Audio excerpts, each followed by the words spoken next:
ಇದೀನಿ. ಒಂದನೆಯದು ಜ್ಞಾನಾತ್ಮಕ ಅಥವಾ ಬೌದ್ಧಿಕ ಕ್ಷೇತ್ರ, ಎರಡನೆಯದು ಭಾವನಾತ್ಮಕ ಮತ್ತು ವ್ಯಕ್ತಿತ್ವ ಕ್ಷೇತ್ರ, ಶಾರೀರಿಕ ಅಥವಾ ದೈಹಿಕ ಕ್ಷೇತ್ರ, ನಾಲ್ಕನೇದು ಸಾಮಾಜಿಕ ಮತ್ತು ಸಾಂಸ್ಕೃತಿಕ ಕ್ಷೇತ್ರ. ಈ 4 ಭಾಗಗಳಾಗಿ ವಿಂಗಡ ಮಾಡ್ತೀವಿ. ಆ 4 ವಿಭಾಗ ಮಾಡಿದ್ರೆ ಮಾತ್ರ ಆಗುದಿಲ್ಲ ಅಲ್ಲಿ.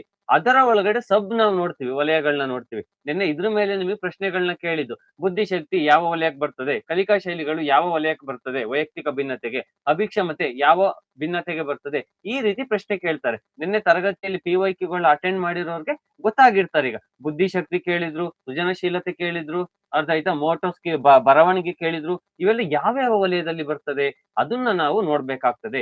ಆದ್ರಿಂದ ಈ ಜ್ಞಾನಾತ್ಮಕ ವಲಯದಲ್ಲಿ ಯಾವುದೆಲ್ಲ ಬರ್ತದೆ? ಒಂದು ಬುದ್ಧಿಶಕ್ತಿ, ಕಲಿಕಾ ಶೈಲಿಗಳು, ಸೃಜನಶೀಲತೆ, ಅಭಿಕ್ಷಮತೆ, ಆಲೋಚನಾ ಸಾಮರ್ಥ್ಯ, ನೆನಪಿನ ಶಕ್ತಿ ಮತ್ತು ಸ್ಮರಣೆ. ಇವುಗಳು ಜ್ಞಾನಾತ್ಮಕ